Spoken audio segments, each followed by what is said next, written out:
¿Qué tal, amigos? Bienvenidos a BRICS, el nuevo eje, este programa que se dedica a difundir qué son los BRICS, pero también la relación con Argentina y las posibilidades que brinda a la Argentina ser parte de los BRICS, que tendría que haberlo sido plenamente a partir de enero del año 2024 y de 1900.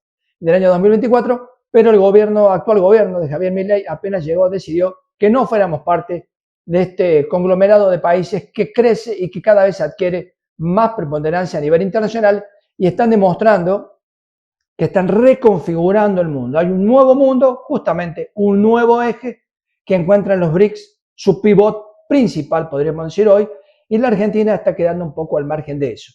Pero del nuevo mundo, de lo que está pasando, de los misiles que van y que vienen, y de las consecuencias que pueden tener para la Argentina y el mundo en el plano de lo alimentario y también de lo económico, de lo que puede ser para nuestras exportaciones, vamos a charlar con Jorge Solmi. ¿Lo dijo bien, Jorge? Sí, por supuesto. ¿Cómo estás? Perfecto. Bienvenido. Un gusto, gracias. Bueno, has visto ya un poco algo dije, algo fui avanzando de lo que me parece que podría ser interesante que charlemos. Recuerdo que vos cumpliste funciones en el área de agricultura de la nación. Sí, fui secretario de Agricultura, Ganadería y Pesca y luego fui secretario de Coordinación Federal Agropecuaria también en el gobierno que terminamos en el año 23.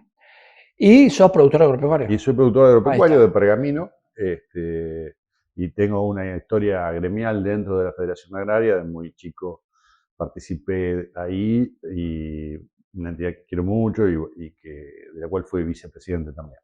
Ah, mira, hay que tener realmente un antecedente. ¿Y cómo te paraste en el 2008? En el 2008 estaba arriba de la ruta, sin ninguna duda, porque y estaba muy activo en el trabajo gremial. ¿Por qué? Porque nosotros, las cuestiones de las retenciones, el pensamiento, no es una cuestión dogmática. Las retenciones es un impuesto que más y que no le hace al fin de la cuestión. Lo importante para el productor agropecuario es el precio relativo. Nosotros durante los 90, en la época de Menem, había retenciones cero. Claro, y le fue pésimo. Había 13, 14 millones de hectáreas endeudadas, hipotecadas en el Banco Nación. El Banco Nación se quería vender para quedarse con esa hipoteca y mandarlas al mercado a rematarse. El productor agropecuario estaba pasándola muy, muy mal. Luego, con el final de la convertibilidad, ese proceso se fue revirtiendo. Nosotros le llevamos al gobierno de la Alianza, recuerdo, varios proyectos para ver cómo mejorar la competitividad. La competitividad estaba destrozada, el tipo de cambio atrasado, los precios internacionales muy bajos. Y luego, 2002, ya empieza en el 2002, 2003 a cambiar el tipo de cambio y empieza a cambiar también la relación de lo que uno vendía con lo que podía comprar con lo que uno vendía. Esa relación es para mí la más importante. Si yo saco del campo 3.000 kilos de soja, ¿qué puedo comprar con 3.000 kilos de soja por hectárea? ¿O qué puedo comprar con un ternero, con un ovillo? Entonces, si no puedo comprar nada, por menos que tenga retenciones, la situación es difícil. Hoy, por ejemplo, los números se han achicado mucho, por lo tanto, las retenciones están de más. Hay un problema, se te agobia. Ahora, cuando se intentó imponer este tipo de retenciones móviles, recordamos, la soja estaba creciendo mucho, había llegado casi a $600, ese tipo de retenciones móviles eran iguales para todos. Y nosotros... Claro, ahí estaba el error. Ahí estuvo el error. Y nosotros siempre sostuvimos que las retenciones tienen que ser segmentadas. De acuerdo al tipo de productor, es el tipo de impuesto que tiene que pagar. Porque la equidad de los impuestos no quiere decir que todos paguemos lo mismo. El que tiene más capacidad tiene que pagar más que el que tiene menos capacidad. Además es capitalismo puro lo que estás diciendo. Totalmente. Eso es el capitalismo. De eso se trata. Eso es la fundación del capitalismo, que se pague de acuerdo a la capacidad contributiva. A la capacidad de cada uno. La equidad es eso, es darle a cada uno lo justo. Y lo justo no es lo mismo para cada uno. Entonces, bueno, yo estuve ahí en el 2008 en esa situación. En esa situación estaba Alberto Fernández, jefe de gabinete. Trabajamos muchísimo con él para ir solucionando estas cuestiones. Por supuesto, participaba en la política, era difícil llegar a arribos de soluciones. Se había logrado por un breve periodo una segmentación, pero no se pudo concretar, y eso nos llevó al conflicto. Y nos llevó a un conflicto que lamentablemente se tiró mucho más de la cuenta, un conflicto innecesario, de mucho posicionamiento ideológico de ambos lados, y que bueno, es parte de las frustraciones que tenemos en nuestro país, es parte de la historia de frustraciones que padecemos los argentinos. Y en esto que vos definís como, como frustración en un momento donde el tipo de cambio no entiendo, no está siendo favorable para todo el que exporta. Hoy hay muchos productores que han apoyado a este gobierno, pero la realidad que lo está llevando es a que se encuentren con un tipo de cambio que los está poniendo muy complicado. Hay mucha empresa del agro, digamos, la empresa que toca el producto con la mano. Sí. No estamos hablando de la multinacional, ni estamos hablando de esa empresa que tiene vínculo con el chacarero, vínculo con el contratista, vínculo con el que trabaja la tierra. Esa empresa está pasando mal. ¿Por qué? Y te hago un ejemplo sencillo. Sí. Yo el anteaño pasado, personalmente, el anteaño pasado saqué de trigo 3.000 kilos por hectárea, ¿no es cierto? Y esos 3.000 kilos por hectárea me permitieron llegar, yo el trigo en la zona nuestra lo cosechamos en diciembre, me permitieron llegar a abril, mayo, que es cuando cosechamos la cosecha gruesa, me permitieron hacer ese puente financiero entre el ingreso que recibí en diciembre y el ingreso que llega en mayo o abril, ¿cierto? Porque en el campo no cobramos sueldo todos los meses, sino que cuando viene la cosecha. Este año, que tuvimos más lluvia, que fue espectacular y demás, yo saqué 5.500, no 3.000, 5.500. Y no llego ahora a la cosecha de soja. Se me terminó el trigo antes. ¿Qué quiere decir esto? Se aumentaron mucho los costos, muchísimo los costos. Saqué más cantidad, pero no llego. ¿No te rinde? No, claro, ¿por qué? Porque aumentaron mucho las cosas en dólares. Claro. Y los granos tenemos inflación en dólares. Tenemos inflación en costo y esto de la guerra nos va a llevar a eso también. Esto de la Sí. guerra, ya, por ejemplo, el fertilizante, que vamos a usar mucho. Ahora ya estamos haciendo el plan porque a partir de mayo para adelante ya se empieza a sembrar trigo. El trigo lleva mucho fertilizante. Urea. La urea es gas. O sea, no, yo te viene interrumpiendo para que vamos aclarando para que nos va a escuchar. Nosotros producimos fertilizantes. Claro, pero no nos autoabastecemos. Y además, la planta de Profértil entró en una parada técnica que eso hace que no produzca la cantidad que tiene que producir tampoco. Justo en este contexto. Justo antes de la guerra había entrado en parada técnica, entra cada 4 años. Bueno, es una parada que es necesaria porque la fábrica sí lo requiere. Entonces no vamos a tener la producción a tope de Profértil, que es nuestra productora de fertilizantes. De todos modos, no alcanza ni para la mitad de lo que necesitamos. ¿Tenemos una sola fábrica? Sí. ¿Es la de IPF? ¿No la vendieron? La vendió. La vendieron, ¿eh? Sí. O sea, además no sostuvimos la posición estratégica de ser soberanos en producción de fertilizantes, un país que vivimos de esto, ¿no? Es decir, como es que vos pones una pizzería, pero la masa se la compra al panadero. Claro. No puede ser. Esa es la teoría, digamos, ¿no? Y hablando de los números, ¿cómo nos pueden afectar los números de esta guerra? Estamos hablando de lo que está pasando en el Golfo, ¿no? La guerra en el Golfo tiene varios efectos, digamos, no hablemos del humano, que es lo más triste, por supuesto. Lo más triste, lo más trágico de todo, pero hablando en términos de números, cuando uno le pone números a la guerra, una guerra que va a producir, o está produciendo, un aumento del barril. Cuanto más aumente el barril de petróleo, más tiempo se sostenga por encima de los $100, más afectación va a haber para el combustible que consumimos nosotros, para la producción, el agro, el mayor consumidor de gasoil por la producción y por el transporte. Entonces, nosotros, eso nos repercute. Ya aumentó bastante acá en la Argentina el combustible, aumentó más de un 10% y va a seguir aumentando. Estados Unidos sí que aumentó $2.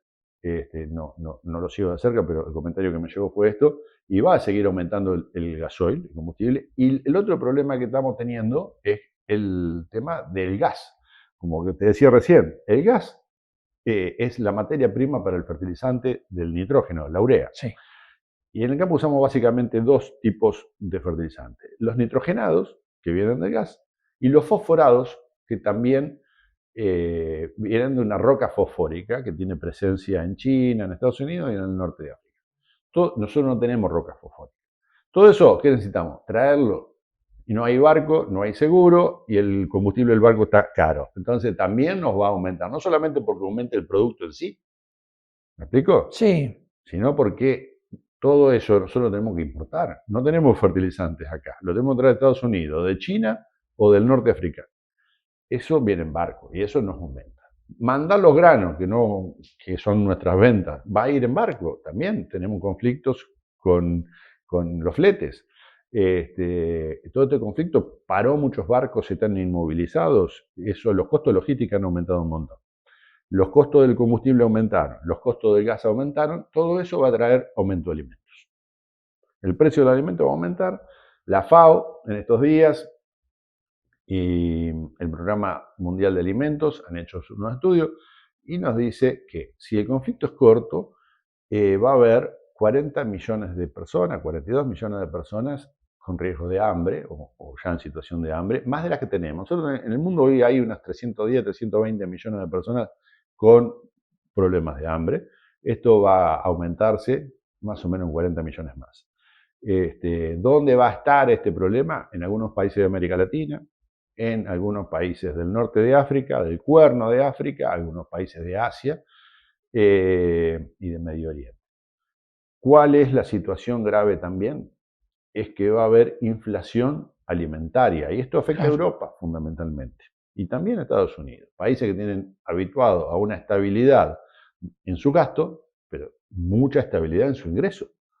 La gente que cobra 1.000 euros, hace 20 años que cobra 1.000 euros. No es como acá que cambian los valores. Claro, entonces vos, esa persona que es un asalariado en Europa, le aumentó el alquiler porque aumentan los Airbnb. Le aumentaron los servicios porque hay turismo masificado, entonces todo le cuesta más porque se acompaña el turismo. Y ahora va a haber aumento de alimentos por los costos, porque sus insumos y sus fletes y sus gastos aumentaron. Entonces va a haber una inflación alimentaria que ya se vivió con la guerra de Ucrania, que trajo muchos conflictos. A nosotros nos trajo problemas. Nos trajo a nosotros que somos productores, países como los europeos que son productores pero netamente consumidores, también les va a traer este inconveniente. Es complejo entonces el panorama. Esta guerra es muy difícil y cuanto más se estire, más difícil va a ser. Ya nos vamos a abstraer de lo tremendo que son las niñas asesinadas por los misiles norteamericanos, la gente que muere en Israel, bueno, todo eso que es lo peor. Vamos a los números, como si fuera un juego, ¿no? Donde no muere nadie. No nos beneficia. Mira, es decir, como argentinos, por ahí el aumento de los granos, en un número decía, aumentaron los granos. Y vas a ver un montón de titulares en la televisión de que aumentó el maíz, aumentó la soja, el campo le va bien.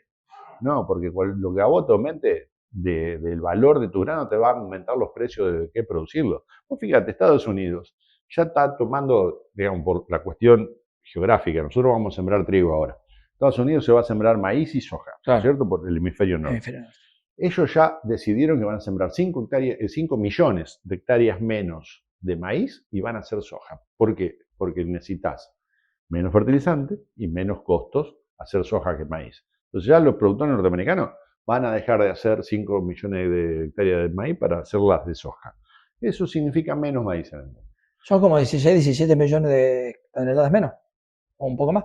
Sí, digamos, vos tenés que calcular que son, en Estados Unidos aproximadamente son 10 toneladas por hectárea. Ah, es un montón, pensé que producían menos. No saqué el global, y no soy bueno para matemáticas, digo, pero... Son 50 millones. El global es mucho maíz, y el maíz es la base de la alimentación, es decir, el maíz es carne.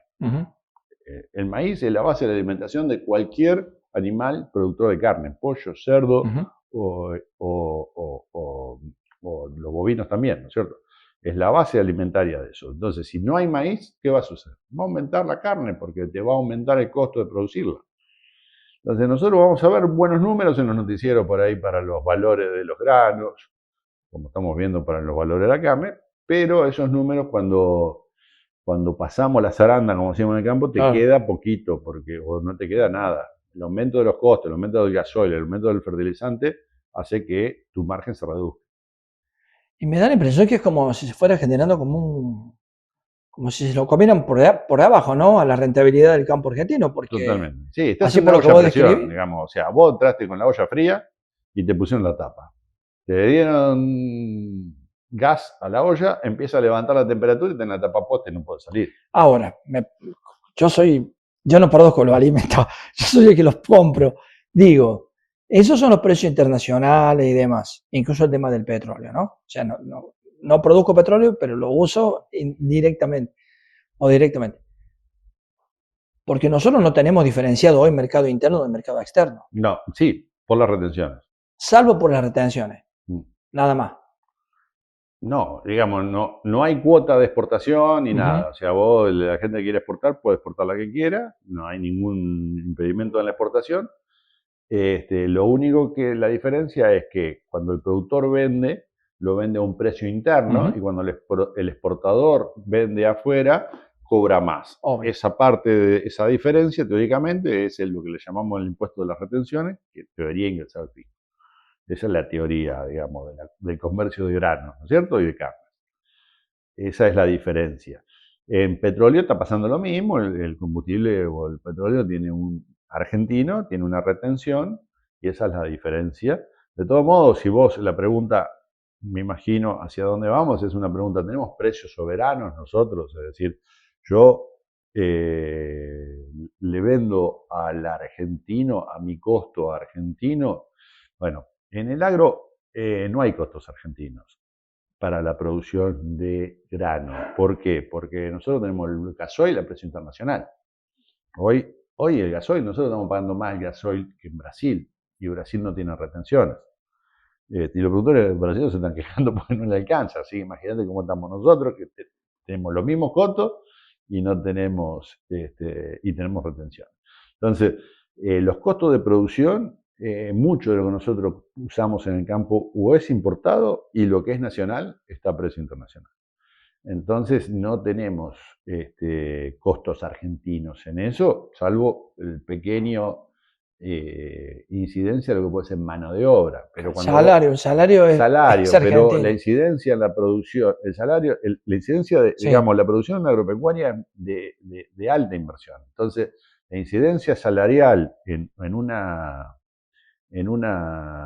producción agropecuaria es baja, porque, digamos, cuesta mucho una máquina cosechadora cuesta $1 millón. Una máquina cosechadora nueva son más caras que las brasileñas y que las norteamericanas o la europea.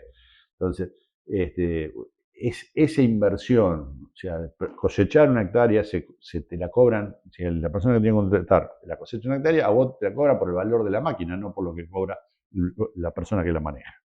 Entonces, ahí vamos. El valor es muy alto en la inversión que se hace en relación al costo salarial. Claro. Entonces, el salario tiene poca incidencia en eso. Cuando vos ves los números de cualquier chacarero, son números monstruosos, de mucho ingreso y muchísimo gasto. Y cuando te queda, vos decís, bueno, ves que el tipo le está quedando por ahí menos que un empleado banco, y el tipo invirtió $150.000, $200.000 en un año para producir, y cuando te hace el balance le quedó menos que un empleado de un banco en esa producción. ¿No? Te estoy hablando de un productor medio. Claro. Y en este contexto vos decís que eso se va a agravar. En este contexto se va a agravar porque el costo va a aumentar. Por ello va a aumentar también el precio, pero no va a acompañar el costo. Más nosotros que somos muy receptivos de costos. O sea, nosotros el precio de gasoil, por más que tengamos gasoil, tomamos el internacional, el barril, el precio nuestro corre al barril. Bueno, eso es algo que habrá que modificar. Bueno, eso son decisiones políticas, es muy cierto. Esas son decisiones políticas. Cuando volviendo al 2003, ¿cuál fue el programa? Dólar alto, gasoil barato. Ese era el programa. Y explotó. El campo argentino, la producción en el interior explotó. Nosotros veníamos, yo soy de Pergamino, trabajaba acá. Cuando volví a mi pueblo, durante los 90, vos te encontrabas que las casas no se podían pintar, ya ni lamparitas afuera tenían. Cuando empezó el 2002-2003 había una estivita de ladrillo, una montanita de arena en cada puerta, se arreglaban las casas, había muchísimo trabajo. ¿Por qué? Porque la clase media había desinvertido todo lo que podía desinvertir. O sea, no compraba ropa, no arreglaba la casa, no cambiaba el auto, nada. Es lo que está pasando ahora. Y es una situación muy similar. Ahora la clase media vendió los dólares que tenía. Muy similar. ¿Sí? Te piden lo que llevé los dólares de colchón, ya ni colchón tiene la gente. Claro. Y hablando ya más en general del tema BRICS, ¿qué oportunidades vos ves así como más de corto plazo, más cercanas, que la Argentina está desaprovechando por no estar en BRICS? Para el tema nosotros vemos, por ejemplo, un trabajo que desarrollamos es los países BRICS. Cuando vos ves los productores abastecedores mundiales de grano, o sea, la foto del abastecedor mundial de grano, tenés dos lugares. O Estados Unidos, que es un gran productor de grano, y en soja es el cono de América Latina. Claro. Entonces, si vos ves la potencia que te presenta en un BRICS original, en que estaba Brasil y Argentina, respecto de la soja, una de las primeras preguntas que te haces es decir, ¿por qué se sigue cotizando la soja sigue cotizando en Chicago si el mayor productor está en América Latina? ¿Y qué cambiaría en ese caso? Cambiaría mucho, por empezar, la estacionalidad, porque la soja norteamericana está en una época y la soja de América Latina está en otra. Cambian los fletes, digamos, para formar un precio hay muchos ingredientes que son muy distintos a los ingredientes que están en Estados Unidos para formar su precio y los ingredientes que tenemos en Argentina y Brasil para formar el nuestro. Entonces, una bolsa de cereales BRICS hubiese sido una oportunidad de desarrollar, una oportunidad muy grande para desarrollar esto con una Argentina adentro, ¿no? Acompañando a Brasil y teniendo otras potencias dentro también muy productoras. Por ejemplo, Rusia es un enorme productor. China es productor y consumidor al mismo tiempo, también tiene un volumen de producción muy alto, o sea, tiene un desarrollo de población tan alto también que consume mucho lo que produce. India muy parecido. Y bueno, era un esquema en el que estábamos países productores y países consumidores juntos. Teníamos muchas posibilidades de trabajar en una posición de ganar ambas partes. Y desarrollo de productos financieros, de productos que hacen a todo el engranaje del trabajo y de la producción, la ingeniería de los fletes, la ingeniería de la producción de fertilizantes, la ingeniería del desarrollo tecnológico adecuada a lo nuestro. Uno ve por ahí desarrollos tecnológicos que tienen que ver con megas extensiones, que por ahí Argentina tiene lugares de esas megas extensiones, es verdad, pero hay muchos lugares, todavía la Pampa Húmeda, que los campos son chicos, entonces bueno, podés meter ese tipo de máquinas que se usan en Estados Unidos y que están viniendo para acá. Y cuando vos te cruzás a Brasil, ves que las máquinas son chiquitas y tienen un desarrollo más parecido a las necesidades de la pampa húmeda, la pampa gringa nuestra. Bueno, eso hubiese sido un potencial núcleo de desarrollo conjunto muy importante en una zona BRIC. Muy distinto, digamos, con lo que sucedió en el Mercosur, que no lo pudimos capitalizar, y muy distinto a no estar en ese amparo de una relación más fluida entre países que tenemos cosas en común. O sea que claramente estar fuera no nos está conviniendo y en este contexto de guerra nos deja como indefensos.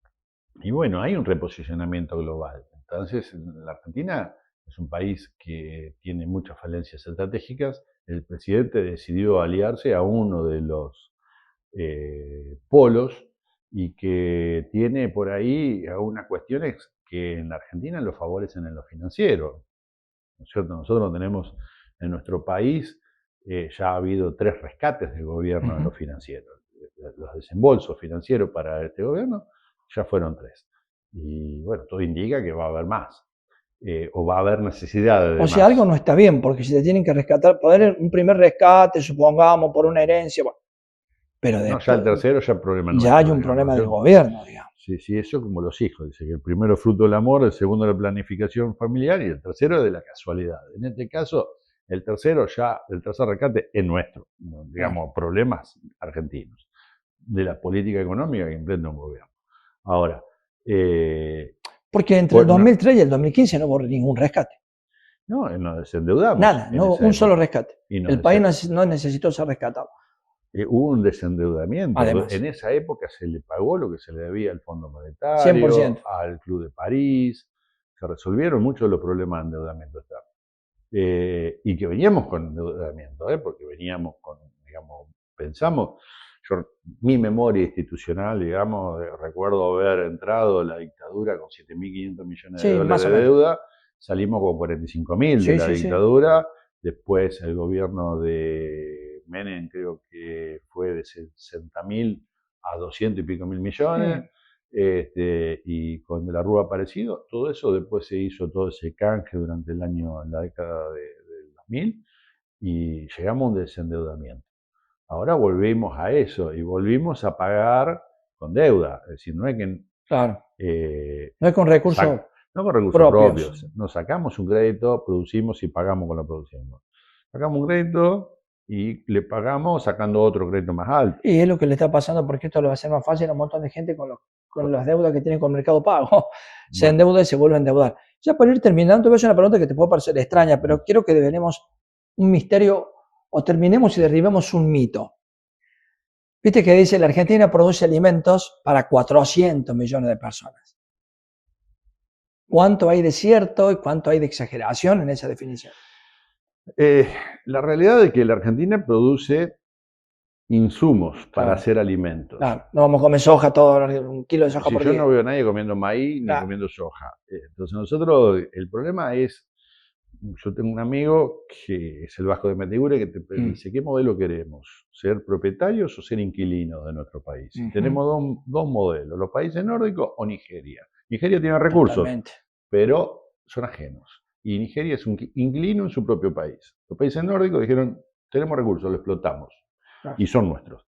Nosotros con los granos pasa lo mismo. Nosotros estamos, la soja en la Argentina se consume el 5% de lo que se produce. Y en el maíz estamos exportando el 70% de lo que producimos sin hacer nada, siendo maíz. Entonces, cuando yo te digo, el maíz es carne, Brasil tiene, cada año lanza un programa de financiamiento que se llama Plan Zafra. Son montos de 50.000, 60.000 millones de reales. Vos pensás que cada real vale, cada 5 reales es $1. Me explico, son 10.000, 15.000 millones de dólares de financiamiento al sector agrario todos los años. Y eso repercute en una política que tuvo el primer gobierno de Lula, que fue, yo no quiero exportar un grano. Lula, el primer gobierno, se planteó, yo lo que quiero exportar es carne y derivados.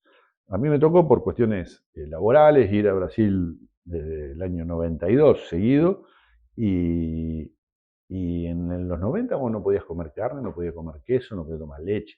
Hoy tiene unas calidades muy distintas y Brasil es uno de los principales abastecedores de carne del mundo y se la considera de buena calidad. Y si vos vas a Texas o te vas a Houston, pone un restaurante a parrilla, ¿sabes qué te parece? Fogo do Chão, que es una cadena brasilera. El primer puesto en Google de búsqueda de parrilla en Texas, de Estados Unidos, es una cadena de carnes brasileñas. ¿Cómo hemos retrocedido, no? Mucho. Cuando nosotros, digamos, el presidente habló en la inauguración, le pusieron en su discurso algunas palabras que ciertos sectores vienen repitiendo de cómo se nos ha adelantado Brasil en producción agropecuaria, pero bueno, eso es como ver el final de una carrera. Nosotros arrancamos antes que la carrera de desarrollo brasilera y nosotros llegamos a un lugar que no tenemos más tierra para trabajar, salvo que hagamos una fuerte inversión en riego y en algunas tecnologías. Brasil tiene mucho para desarrollar, aún hoy todavía, y desarrolló muchas cuestiones tecnológicas que nosotros ya la habíamos desarrollado antes. Entiendo. Que la biotecnología a Brasil llegó 10, 15 años después que nosotros. Entonces, eso también hizo que Brasil creciera mucho, porque Brasil es más grande. Es enorme, ¿no es cierto? La situación territorial de Brasil es mucho mayor que la Argentina. Entonces, compararnos en ese sentido, prefiero que nos comparemos en fútbol y no tanto en la producción agropecuaria, porque tenemos más para perder. Bueno, te agradezco mucho la charla, te vamos a invitar de nuevo porque es un tema, el tema agrario, a pesar de ser nosotros un país que es tan importante el agropecuario y que tiene en su población una especie de conciencia agraria, más que una conciencia industrial, no deja de ser como un misterio. No deja de tener un montón de detalles que se desconocen, incluso los desconocemos, los que tenemos las mejores intenciones de generar un país en el que todos podamos ser felices y que alcance finalmente para todos, pero hay tanto detalle que de pronto puede aparecer un pibe de 32 años y firma una resolución desconociendo todos esos detalles y bueno, creando un enorme problema político del cual todavía no terminamos de salir. Y es una pena porque hay que sumar esfuerzos y ponernos de acuerdo en algo básico, que es defender nuestra condición agraria. Yo siempre digo, hay que defender toda la condición agraria. Eso incluye nosotros como país productor de carne. La Argentina, productora de carne, hay que defenderla porque eso es es de nuestra dignidad nacional, digamos, ¿no? Además que genera muchísimo trabajo. Claro, más que los otros sectores. Sí, la actividad ganadera es una máquina de generar empleo. Claro. Y el tema industrial.